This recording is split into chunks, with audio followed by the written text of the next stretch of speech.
Assalamualaikum warahmatullahi wabarakatuh. Alhamdulillah wassalatu wassalamu ala Rasulillah wa ala alihi wa ashabihi wa mawala amma ba'du.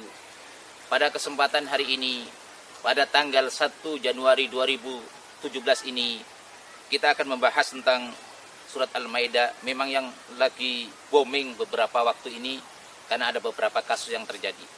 Oleh karena itu kita mulai dengan Al-Maidah ayat 51 biar kita lebih memahami apa isi kandungan daripada Al-Maidah 51 tersebut. A'udzubillahi minasyaitonirrajim. Bismillahirrahmanirrahim.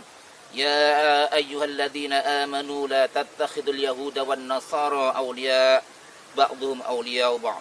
Wa may yatawallaw minkum fa innahu minhum. Innallaha la yahdil qaumal zalimin. Ayat ini seruan khusus untuk hamba-hamba Allah yang beriman. Bukan untuk semua manusia. Khusus untuk hamba-hamba Allah yang beriman. Wahai orang-orang yang beriman. Berarti ketika mendengar ayat ini, maka orang-orang yang beriman harus menyiapkan telinganya untuk mendengarkan. Menyiapkan hatinya untuk berpikir. Menyiapkan matanya untuk melihat kebenaran. Agar kebenaran tidak samar lagi. Karena kebenaran itu sangat terang, seterang siang bolong. Kita mulai, wahai orang-orang yang beriman, jangan engkau menjadikan Yahudi dan Nasrani sebagai pemimpin-pemimpin.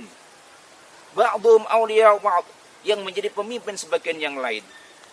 Ayat ini memberikan suatu larangan bahwasanya umat Islam, orang yang beriman, tidak boleh menjadikan seorang Yahudi atau Nasrani sebagai pemimpin. Oleh karena itu ayat ini tidak bisa ditafsiri dengan yang lain. Sangat jelas sekali dan ini ayat muhkam yang sangat tegas sekali untuk menyeru kepada orang-orang yang beriman agar tidak menjadikan orang-orang Yahudi dan Nasrani sebagai pemimpin. Kenapa demikian? Wa may yatawallaw minkum fa innahu minhum. Ini merupakan ayat ancaman ketika Allah melarang kita menjadikan orang-orang Yahudi dan Nasrani sebagai pemimpin. Ancamannya ini, wa may yatawallahum minkum fa innahu minhum. Barang siapa yang menjadikan orang-orang Yahudi dan Nasrani sebagai pemimpin, fa innahu minhum, maka berarti dia termasuk golongan orang-orang Yahudi dan Nasrani. Ayat ini luar biasa, sangat mengerikan.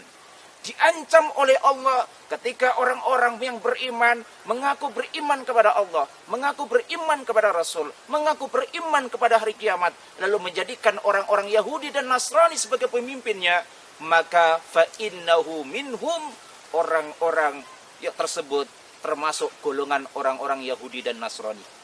Innallaha la yahdil qaumal zalimin, sesungguhnya Allah tidak akan memberi petunjuk kepada orang-orang yang zalim.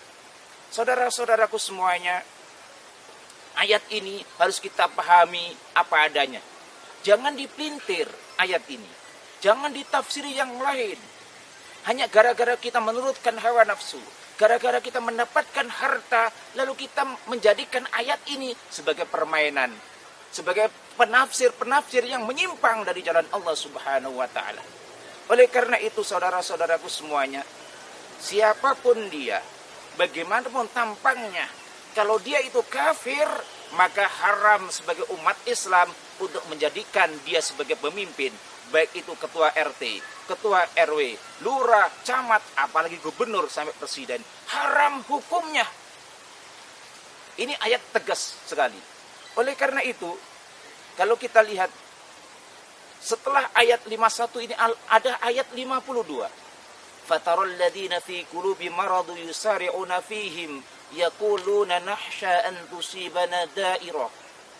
Ayat ini memberikan gambaran bahwasanya ada kelompok orang yang mengaku beriman kepada Allah, mengaku beriman kepada Rasul, mengaku cinta kepada Al-Qur'an, ternyata ada di antara mereka tersebut bergegas-gegas mengangkat orang Yahudi dan Nasrani sebagai pemimpin, mendukung perjuangannya.